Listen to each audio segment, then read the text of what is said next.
Bonjour à tous. Je voudrais aujourd'hui m'adresser à tous ceux qui s'intéressent aux relations entre les hommes et les machines, notamment l'intelligence artificielle, mais pas seulement. Et je vais travailler la zone grise qui existe entre les machines et les humains lorsque ceux-ci se relationnent avec les machines. C'est dans cet espace que nous allons nous situer et je vais définir ce qu'est cette zone grise. Donc, tout de suite, je commence par un partage d'écran.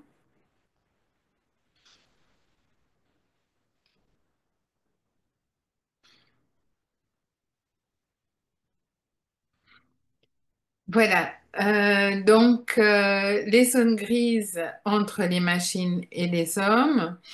Je suis docteur Mariana Thiriot-Loisel. J'ai fait un postdoctorat en philosophie à l'Université Laval avec le professeur Thomas de Coninck sur les sciences, les nouvelles technologies et la relation à la philosophie. Et je suis membre du CIRET à Paris et de l'Institut de psychanalyse et management à Paris également.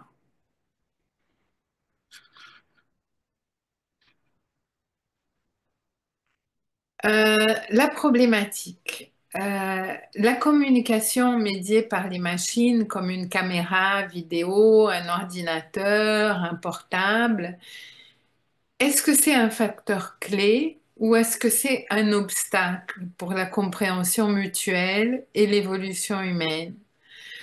Parce que l'écran, la machine peut faciliter la dissimulation, la désinformation, les fake news, les biais émotionnels.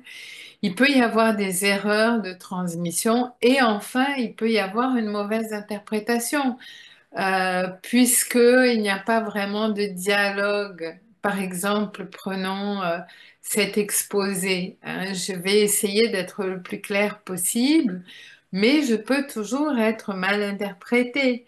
Il peut y avoir des erreurs de compréhension.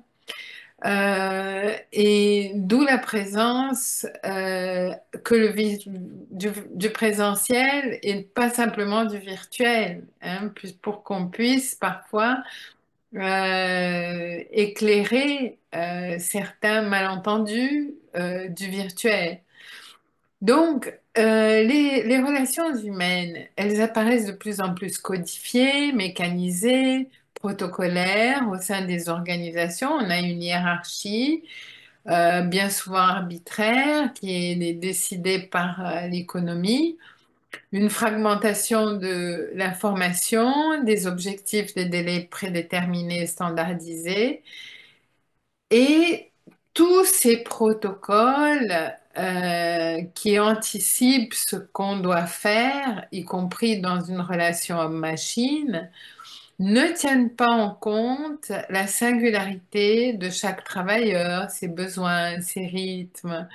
C'est-à-dire qu'on se met à gérer de façon automatisée les personnes comme des ressources, des processus à mettre en œuvre, c'est-à-dire des moyens comme un capital humain et non comme une fin, comme dirait Kant, hein. Pour Kant, la personne n'est pas réductible à un moyen, c'est une fin en elle-même. Et il fait la comparaison.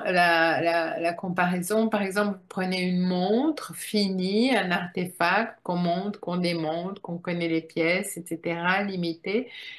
Et un être humain, c'est très, très différent. Justement, on ne connaît pas qui est à l'origine de la création de cet être humain.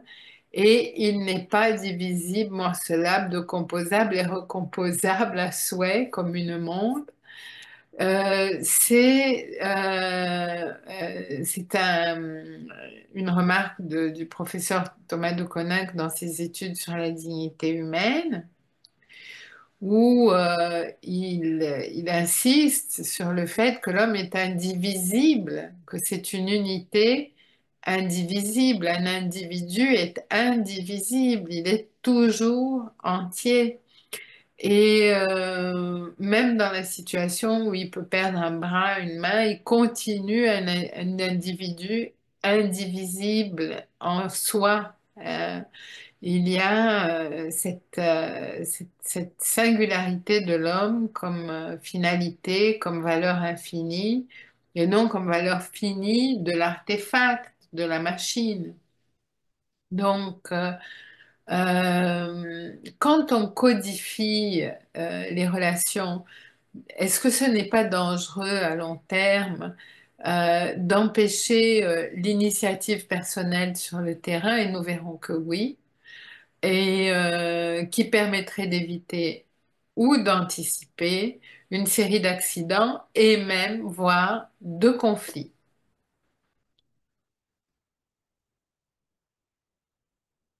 Donc, comment est-ce qu'on mettrait en place une formation des ingénieurs, des gestionnaires, des techniciens, de tous ceux qui sont concepteurs et usagers de machines qui leur permettent de réfléchir et de prendre des décisions en contexte de crise afin d'éviter les accidents non intentionnels et les conflits dus aux facteurs humains, hein, parce que aujourd'hui, on a les robots tueurs, hein, il ne faut pas se leurrer. C'est-à-dire que la machine a acquis, l'intelligence artificielle a acquis un pouvoir extraordinaire dans le domaine militaire. Je ne vais pas m'étendre, je ne suis pas spécialiste, je suis simple chercheur. Donc, je ne connais pas tous les tenants et les aboutissants des robots tueurs. Je vous remets à des recherches plus approfondies sur le sujet. Mais nous avons des machines qui sont dotées de la capacité de tuer. Donc, ça devient assez dangereux, hein. On est plutôt dans une partie d'échec que dans une partie de dame, on dirait, hein. Donc, la conscience humaine se nourrit de dialogues sur le sens et la valeur de la vie humaine. Sa condition de possibilité est un contexte démocratique, non pas vertical arbitraire, mais démocratique, c'est-à-dire qui autorise le débat d'idées et leur évolution de façon sécuritaire. Et là, que le meilleur gagne, que le meilleur argument l'emporte. Mais il faut, en démocratie, accepter ce débat d'idées et ne pas privilégier les ordinateurs au détriment des personnes. Parce que si on fait plus confiance à un ordinateur, si on préfère communiquer par le biais simplement des machines, ne porte-t-on pas atteinte à la conscience humaine et à la coopération démocratique? Comment organiser sur le plan éthique une relation compatible entre les humains et les machines? Que serait cette relation compatible? Les machines sont des véhicules de transmission d'informations entre les humains.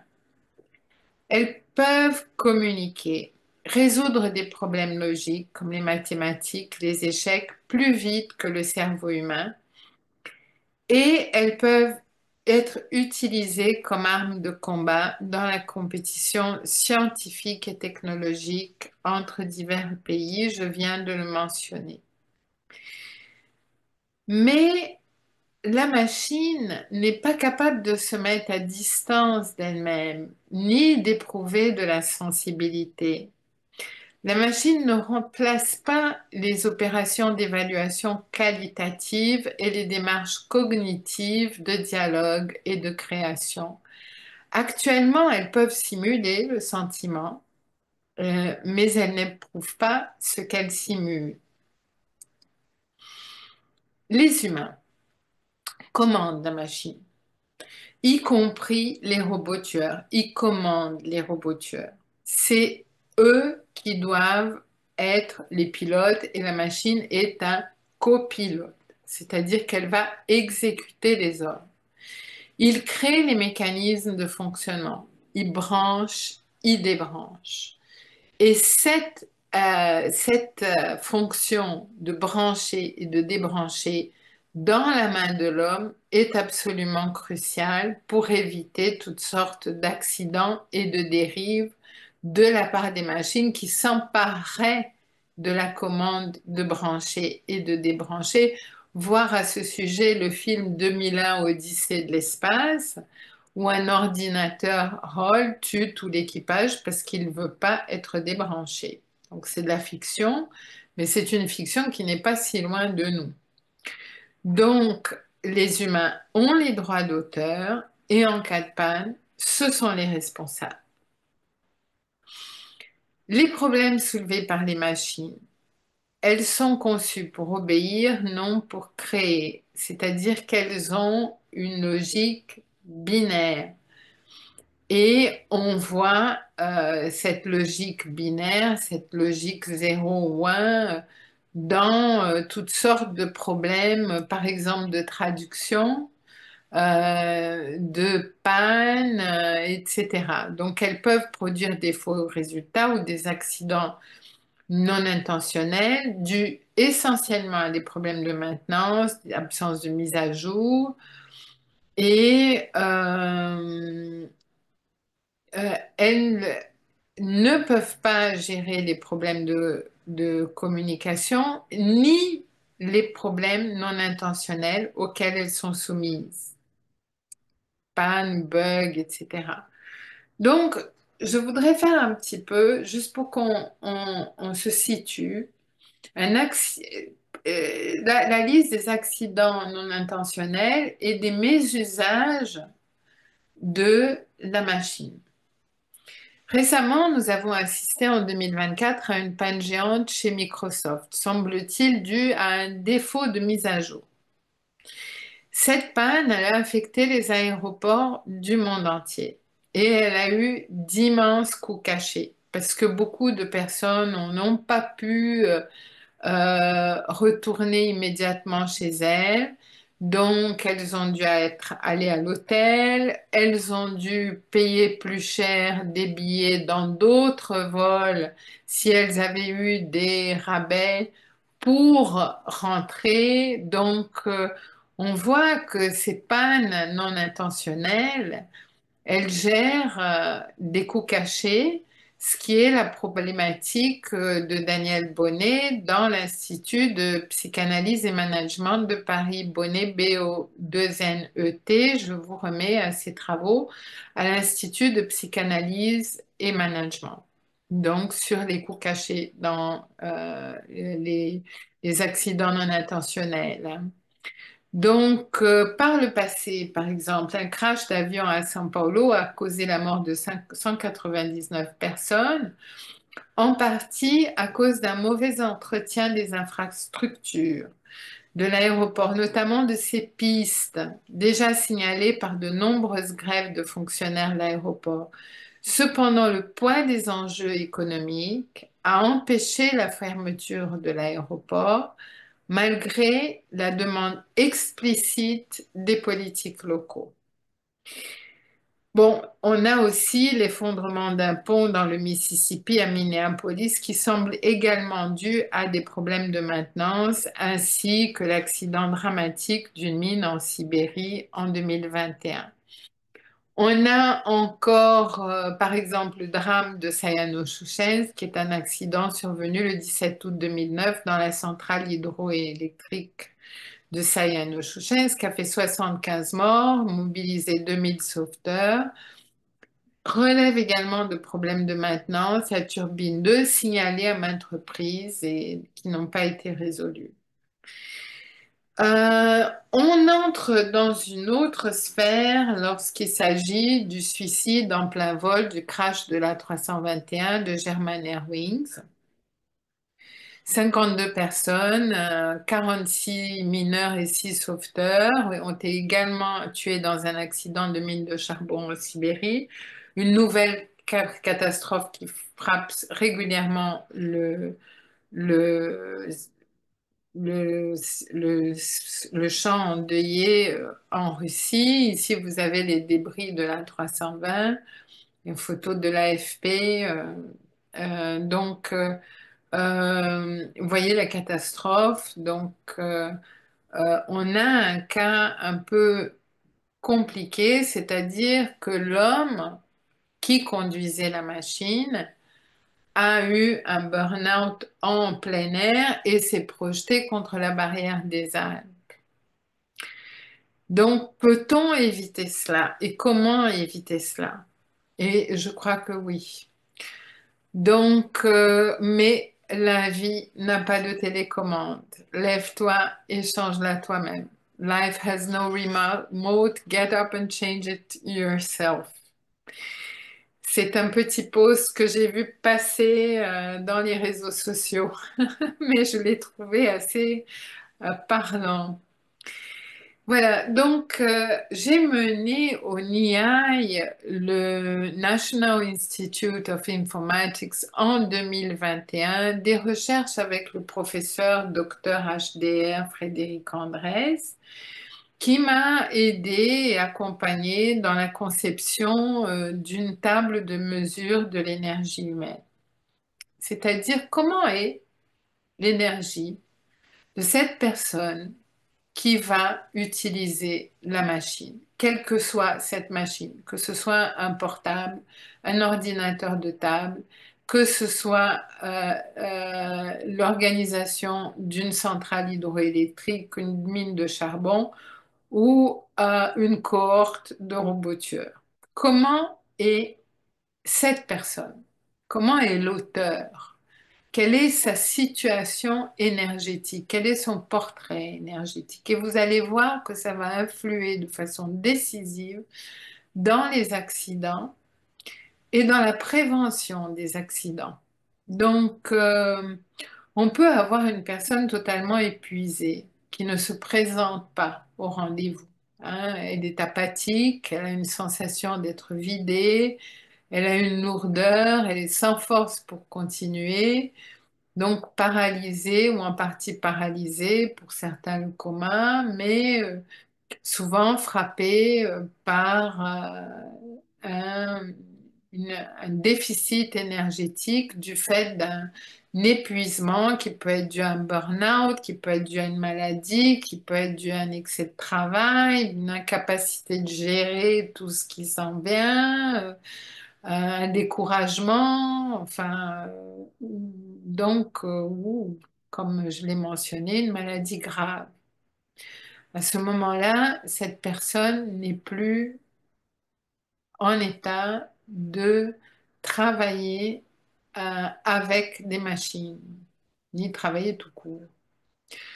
Euh, il y a une autre situation qui est pour moi peut-être la plus dangereuse parce que la personne qui ne se présente pas, elle va être automatiquement remplacée. On va arrêter le fonctionnement de la machine, on va annuler le vol par exemple, mais c'est un moindre mal.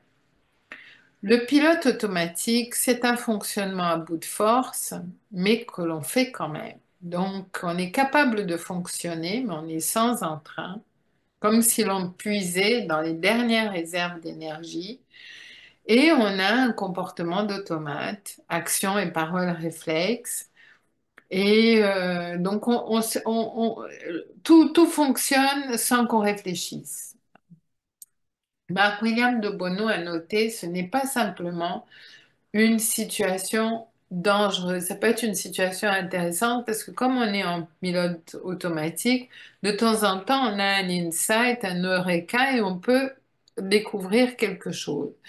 Mais ce qui nous intéresse ici, ce n'est pas ce moment de plasticité cérébrale où tout l'organisme fonctionne sans qu'on y pense et on peut se dédier à autre chose. Ce qui nous intéresse dans le pilote automatique ici, c'est les accidents et les conflits qui vont être gérés par le fait que la personne est très fatiguée et qu'il faut qu'elle fonctionne quand même.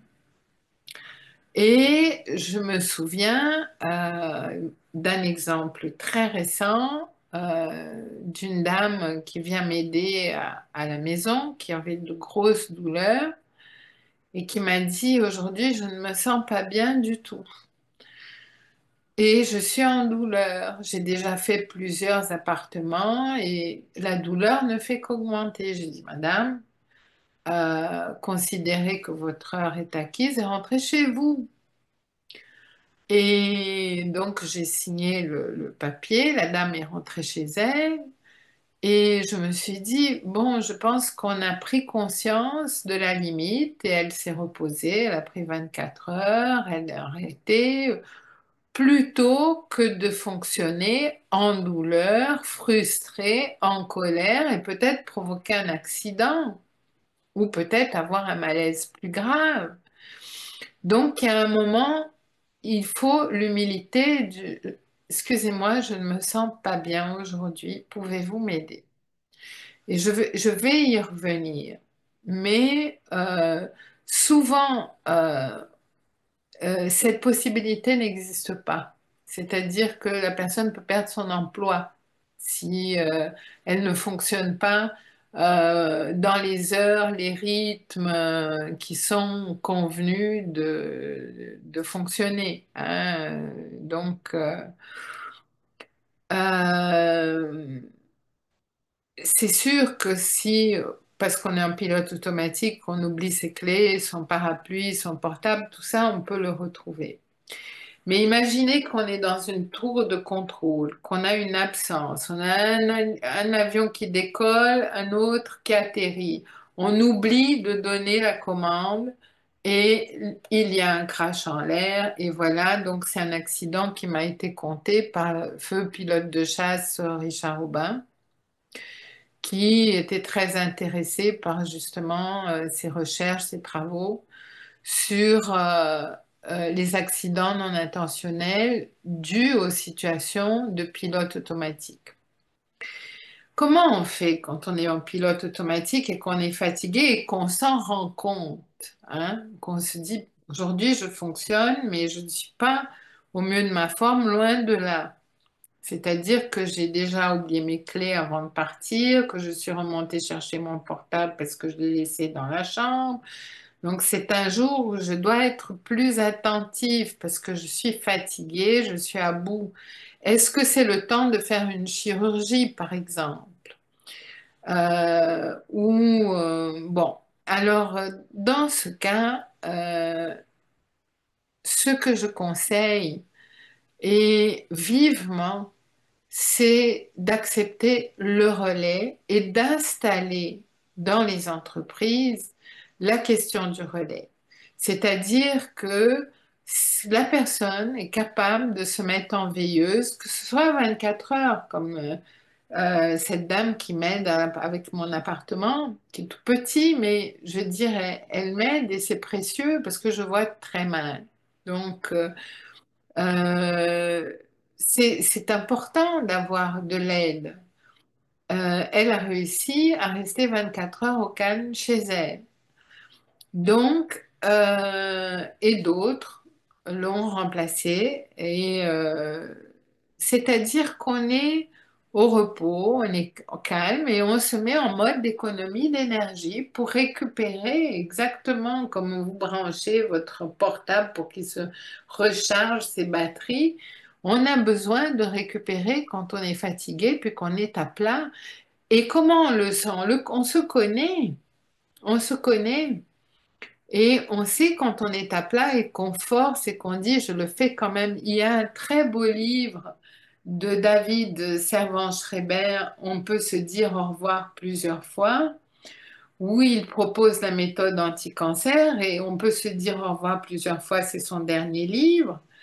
Et il se dit alors, je suis mourant, la méthode anti-cancer ne fonctionne pas. Il dit, la méthode anti-cancer fonctionne, c'est moi qui n'ai pas fonctionné de façon adéquate et qui me suis mise à donner conférence sur conférence et à fonctionner dans un rythme justement qu'on pourrait qualifier aujourd'hui de pilote automatique qui l'a éreinté et qui a causé une rechute fatale.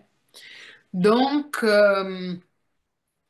il a sonné l'alerte, David Servan-Schreiber, hein. C'est un psychiatre qui a fait un extraordinaire examen de conscience avant de décéder en se disant, j'ai peut-être pas fait le meilleur choix en donnant conférence sur conférence et faisant voyage sur voyage avec les jet lag pour mon travail. Donc, euh, il faut avoir un accueil bienveillant pour soi-même et pour les autres, pour ceux qui vont relayer à notre place, pour ceux qui vont continuer, et il faut savoir sortir de scène, avoir l'humilité de sortir de scène. Ça peut durer un jour, ça peut durer un mois, ça peut durer un an, mais parfois, il faut lâcher du lest et dire, bon, maintenant, c'est à ton tour parce que moi, je ne suis pas capable en ce moment. Je n'y arrive pas. Donc, cet état de veilleuse, c'est vraiment un état que nous devons enseigner aux personnes qui sont dans une situation de pilote automatique ou a fortiori qui sont complètement dans le burn-out, hein. Euh, quand on est bien, qu'on est reposé, qu'on a passé des bonnes nuits de sommeil, qu'on est en santé, qu'on mange bien, qu'on fait de l'exercice, eh bien, on se retrouve dans une situation privilégiée qui est l'état d'éveil, un état de pleine conscience où l'esprit est aiguisé, lucide, les réactions sont rapides, la prise en charge de la situation est immédiate, il y a un équilibre, une agilité, un savoir-faire. C'est à ce moment-là que la personne est capable de conduire des machines, gérer des équipements lourds, mais qu'elle est capable aussi de médiation, de négociation et de résolution de conflits. C'est à ce moment-là qu'elle ne va pas s'irriter, qu'elle ne va pas avoir une explosion ou alors fight, flight, hein, c'est-à-dire soit elle s'enfuit, soit elle se bat, hein. Donc c'est très connu. Donc elle ne va pas avoir ces relations soit de fuite, soit d'attaque. Au contraire, elle va être dans un état magnifique de pleine présence, qu'on traduirait en anglais par mindfulness. Et il y a toute une littérature des moines bouddhistes sur la pleine conscience. Moi, j'apprécie beaucoup Thich Nhat Hanh, qui est décédé, qui était à Plume Village et qui a beaucoup d'écrits. Mais il y a aussi parmi les moines un moine psychanalyste bénédictin euh, dont le nom m'échappe actuellement. Il me semble que c'est Kuhn, mais je reverrai cela dans ma bibliographie. En tout cas, que ce soit, je suis arrivée à son nom parce que on peut avoir des moines, toutes religions confondues, que ce soit des moines bouddhistes, des moines catholiques, des musulmans, des juifs avec leur sagesse de la Torah. Euh, on peut avoir dans toutes les cultures cette description de l'état d'éveil et de pleine conscience qui fait on peut,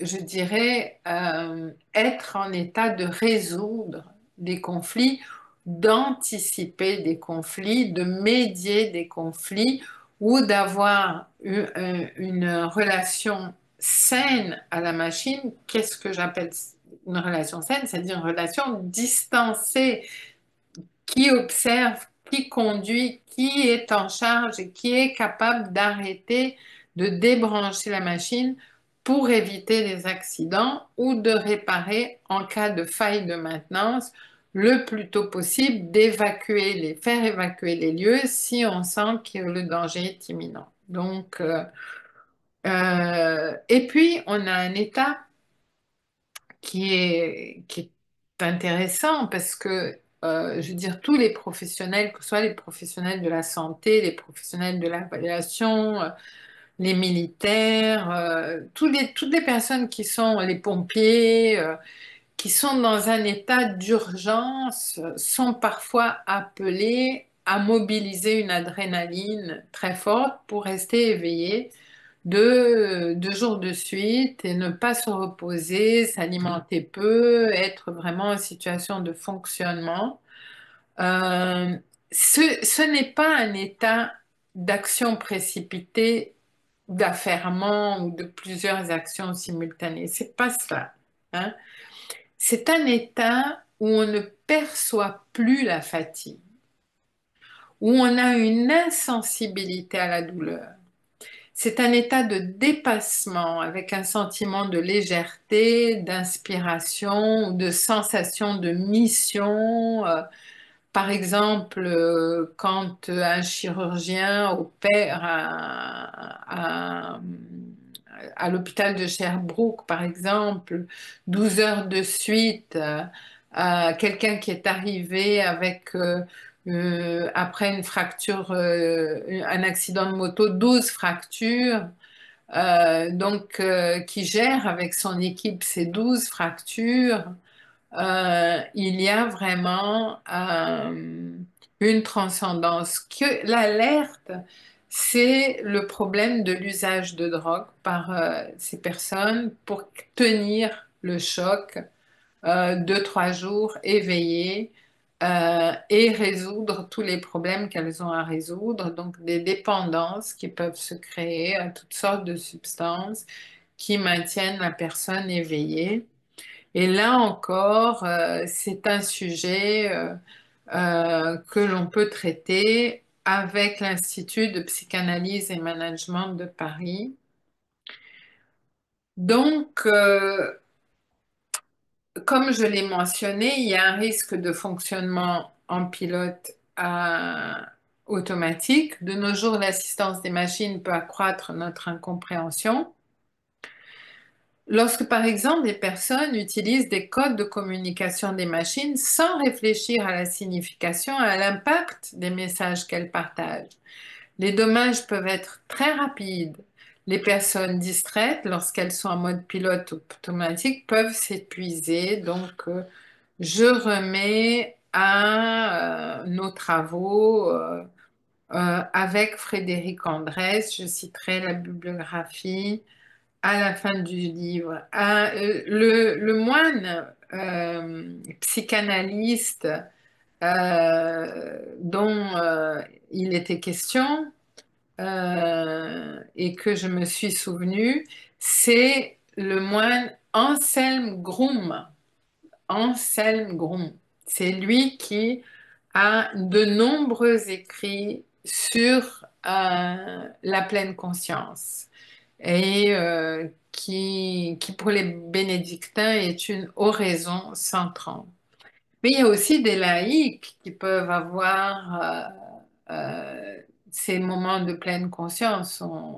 D'ailleurs, le mindfulness, le yoga se pratiquent de plus en plus dans des conditions de spiritualité laïque. C'est un moment d'intégration du corps et de l'esprit, pour parler simplement.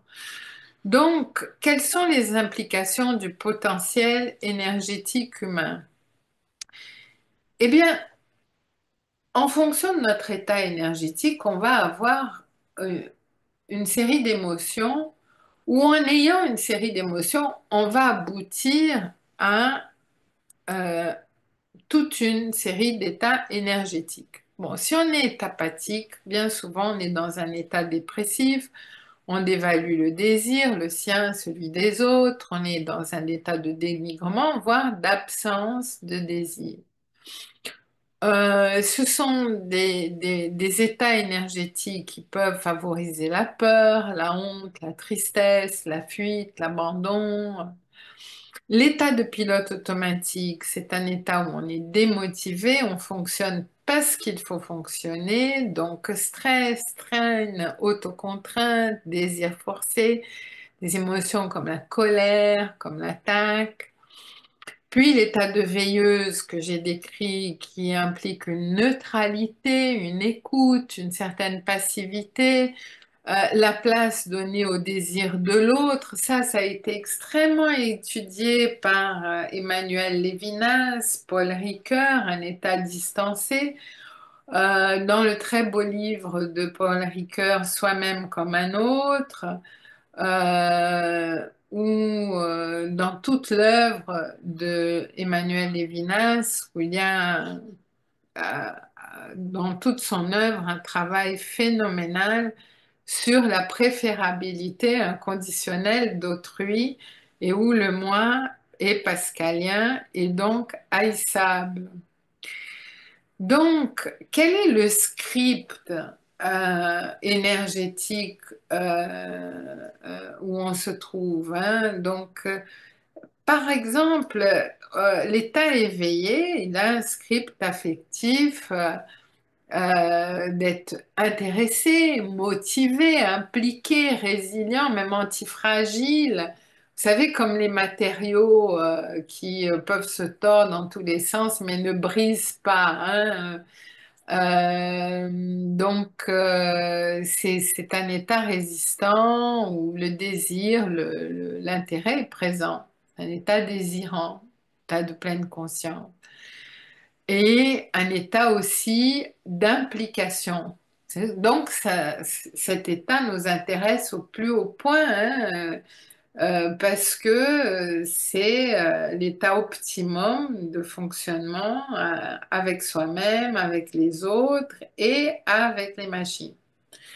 Et puis, l'état de surexcité, enthousiasme, le désir est décuplé, peut y avoir des prises de risques inconsidérées dans les moments comme ça, une certaine surévaluation du désir, le surhomme nietzschéen, la joie, l'orgueil, le dépassement et je dirais un certain aveuglement. Il faut faire attention quand on est 2 jours sans dormir puis qu'on fonctionne sur la base d'un an de nos propres endorphines ou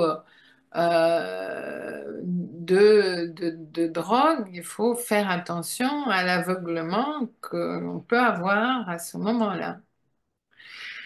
Donc, les attitudes non intentionnelles, elles reflètent nos états émotionnels, désirants ou non.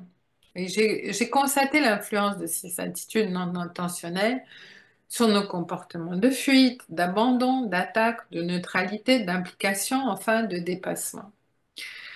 Et ainsi s'est mis en place dans mon esprit la nécessité de prévenir les accidents et les conflits reliés à nos attitudes non intentionnelles, attitudes qui vont porter aussi bien sur nos pires échecs comme sur nos plus beaux dépassements. Donc, la feedback logique qu'on emploie dans les entreprises pour essayer de comprendre ce qui se passe, est-ce que c'est suffisant, la feedback logique? C'est-à-dire la logique de dévolution, de restitution de ce qui a été fait ou de ce qui doit être fait. Euh, à mon avis, il est important de dissocier les relations avec les machines de celles avec les humains, qui peuvent être considérées et comparées à des machines dans le cadre de la robotique, par exemple. Le risque est de modéliser et de hiérarchiser les relations humaines dans un souci de contrôle, même dans le processus d'évaluation. Parce qu'aujourd'hui, l'évaluation des humains est faite par des machines. Est-ce que c'est suffisant pour avoir un retour de son action, d'avoir une fiche d'un ordinateur qui vous dit comment vous avez exécuté la tâche ou pourquoi il y a eu un accident? Est-ce que c'est suffisant? Non, ce n'est pas suffisant. Euh, Pourquoi? Parce que les machines, elles vont donner des réponses connues, anticipées, Là, j'ai une coquille. Les opérations mentales sont inconscientes, elle est prévisible, ces valeurs sont finies, elles sont dépendantes, c'est-à-dire elles vont donner le feedback, le retour qu'on a placé dans la machine, sans une analyse euh, in situ et in vivo de l'échec, de l'accident ou de la nécessité d'anticiper l'échec ou l'accident. Donc, ce débat et cette analyse dialogique, elle va autoriser des prises de conscience. J'ai beaucoup travaillé avec le docteur HDR, Frédéric Andrès, sur la notion de miroir, où l'on miroite ce que l'autre a fait, peut faire, n'a pas fait, où il y a un moment de réflexion, mais de réflexion comme s'il y avait un dialogue entre deux miroirs et que ce dialogue nous renvoyait les uns aux autres à nos échecs ou à nos succès ou à nos incapacités. Et c'est ce dialogue qui peut nous faire prendre conscience de l'état énergétique où l'on se trouve.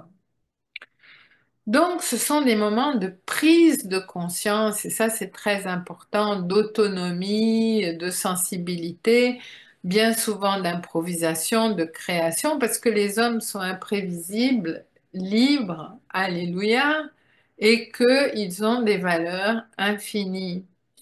Donc, processus de création et guérison dans la zone grise.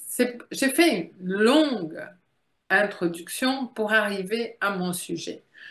Parce que comment est-ce qu'on va créer ou guérir dans une situation de pilote automatique? C'est impossible. Il nous faut une condition de mindfulness, de pleine conscience, d'éveil pour travailler dans la zone grise. Donc, et qu'est-ce qu'on va faire dans cette zone grise?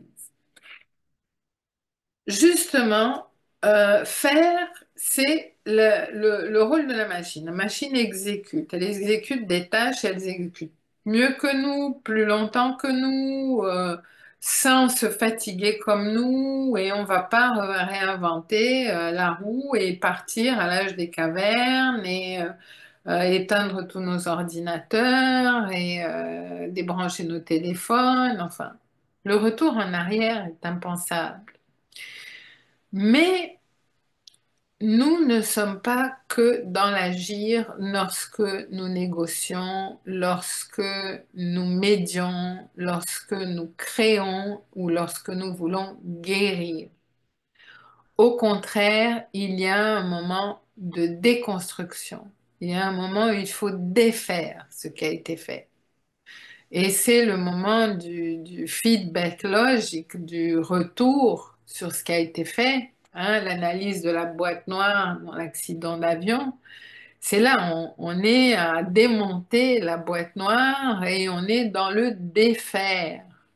Et il faut, quand il y a une panne, pas simplement voir où est la panne et la cause de la panne, il faut aller plus loin. Il faut analyser ce qui a provoqué cette cause. Et donc, il faut déconstruire. Et les philosophes l'ont vu, qui ont fait un mouvement qui s'appelle la déconstruction, parce que pourquoi le bien commun ne fonctionne pas?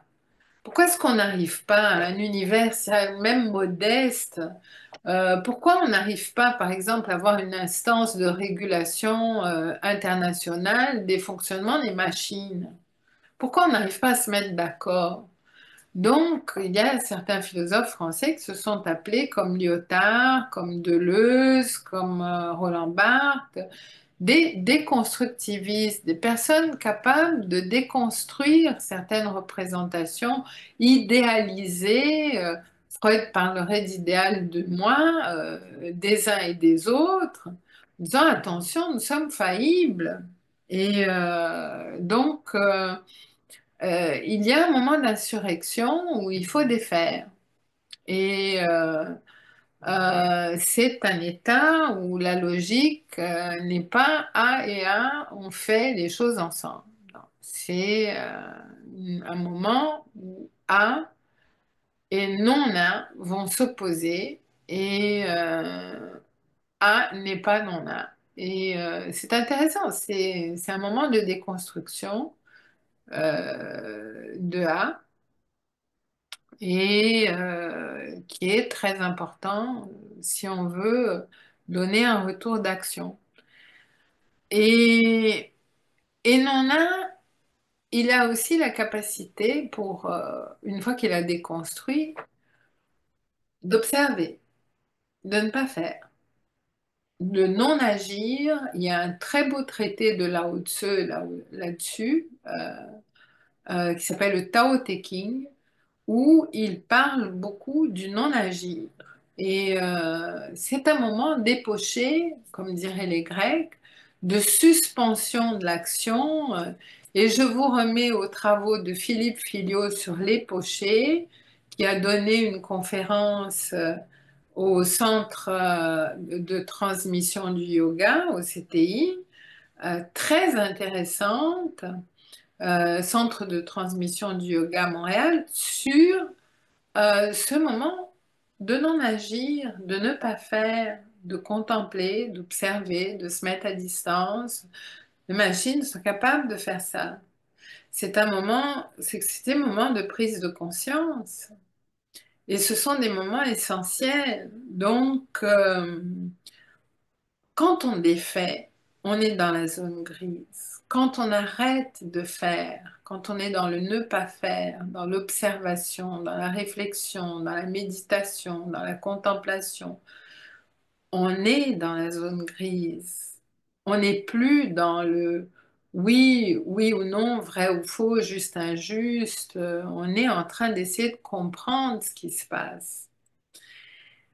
Et dans un moment optimum, A et non-A vont se rejoindre dans le dépassement, c'est-à-dire que ce soit la relation en machine ou la relation humain-humain, il y a un moment de dépassement, un moment de Eureka, mais voilà, c'est la panne est due à ça, ça, ça, ça, ça, et puis il y a eu telle faille humaine, il y a eu telle limitation, il y a eu telle problématique, telle limitation de la machine, par exemple une panne d'énergie.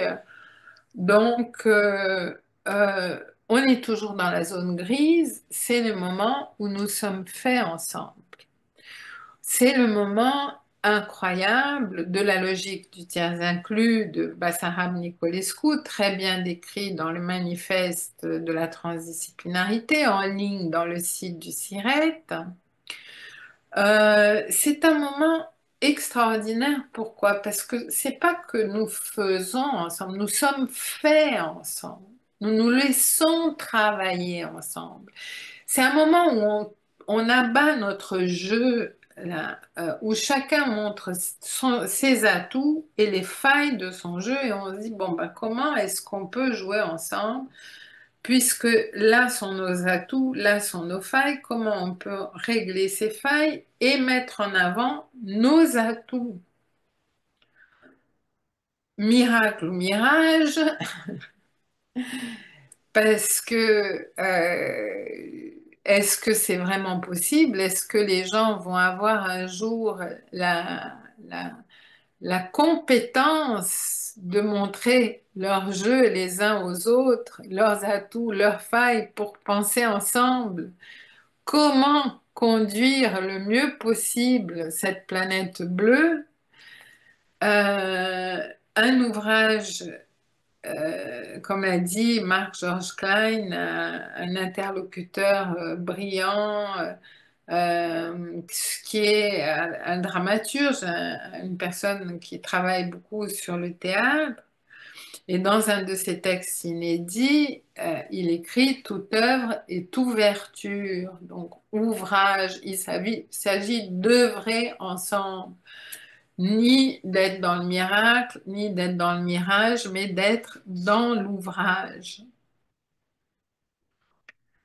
Donc, euh, voilà, nous sommes ici en pleine zone grise.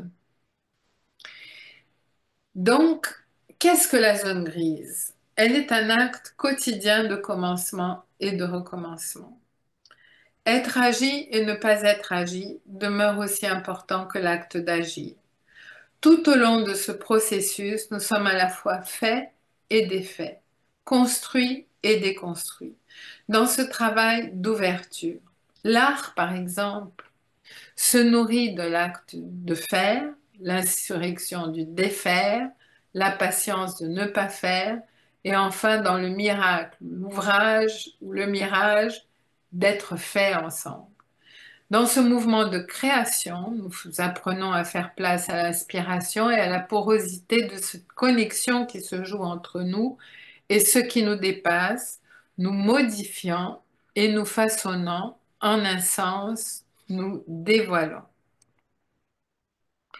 Donc ici, je travaille toutes les catégories de la zone grise pour arriver à la question de la mutation humaine. Edgar Morin parlerait des métamorphoses. Moi, j'aime bien l'idée de mutation parce qu'il y a vraiment un saut dans la mutation, hein. On passe d'un état à un autre, non pas de façon observable comme la chenille et le papillon, mais il y a quelque chose d'imprévisible dans la mutation. On ne sait pas quand elle arrive, pourquoi elle arrive, mais elle arrive un beau jour et on propose, c'est l'Eureka, hein, l'insight. On est capable de proposer des solutions inédites, capacité d'intégrer des nouvelles représentations. Ça fait appel à toutes les nouvelles logiques, la multiréférence, la complexité si bien développée par Edgar Morin, qui est membre du CIRET. Mais aussi Jacques Ardoineau, vous pouvez regarder ses travaux. Il a beaucoup travaillé sur la complexité, la logique du paradoxe, la logique du tiers inclus que j'ai déjà mentionné de Bassaram Nicolescu, ou les logiques fuzzy, floues, c'est-à-dire, et je reprends la citation de René Barbier, le professeur émérite en sciences de l'éducation à Paris 8. Il dit le fond de l'être est flou. C'est-à-dire que quand on est dans l'humain, on est dans le flou. On n'est pas dans le ou bien ou bien. Et c'est là, dans ce flou, qu'on a la capacité de dépasser les conflits en les créant et d'avoir l'ouverture aux nouvelles réalités. Donc, merci beaucoup de votre attention. Je passe rapidement ma bibliographie. Pour les travaux de Thierry et André sur la table de modulation des énergies humaines, elle est citée dans le livre euh, de Mexico. Et ici, vous avez le lien dans c'est-à-dire un des livres du Congrès mondial de Mexico, celui du CIRED, dans un article qui s'intitule Pathologie des énergies et plasticité du soi. Donc, je laisse un peu le- la caméra sur la bibliographie. Je vais arrêter le partage. Voilà, donc merci beaucoup d'avoir eu la patience de m'accompagner sur ce sujet qui est quand même un sujet très important euh, de cette zone grise entre l'humain et la machine. Une zone où nous pouvons déconstruire ce qui a été fait, nous mettre à distance sur soi, réfléchir et observer, et enfin dialoguer, négocier, médier en pleine conscience dans un état d'éveil. Donc, je pense que beaucoup de disciplines peuvent œuvrer à aider euh, tous ceux qui travaillent avec des machines. Et je pense pas simplement à la philosophie, bien sûr, puisque je prêche pour ma chapelle, la philosophie me semble indispensable aujourd'hui pour cette raison-là, parce qu'elle met à distance, parce qu'elle déconstruit, parce qu'elle observe, parce qu'elle enseigne la médiation et la négociation. La philosophie me semble une discipline très importante pour les ingénieurs, les technologues, les gestionnaires, les dirigeants, les leaders de manière générale, mais pas seulement. Vous avez vu que j'ai cité aussi toutes les connaissances de la tradition, que ce soit une spiritualité laïque ou une spiritualité bouddhiste, juive, catholique, musulmane ou autre encore, hein. L'état d'éveil, l'état de pleine conscience est extrêmement travaillé chez les mystiques. Donc, merci beaucoup de votre attention et à très bientôt dans un prochain vidéo.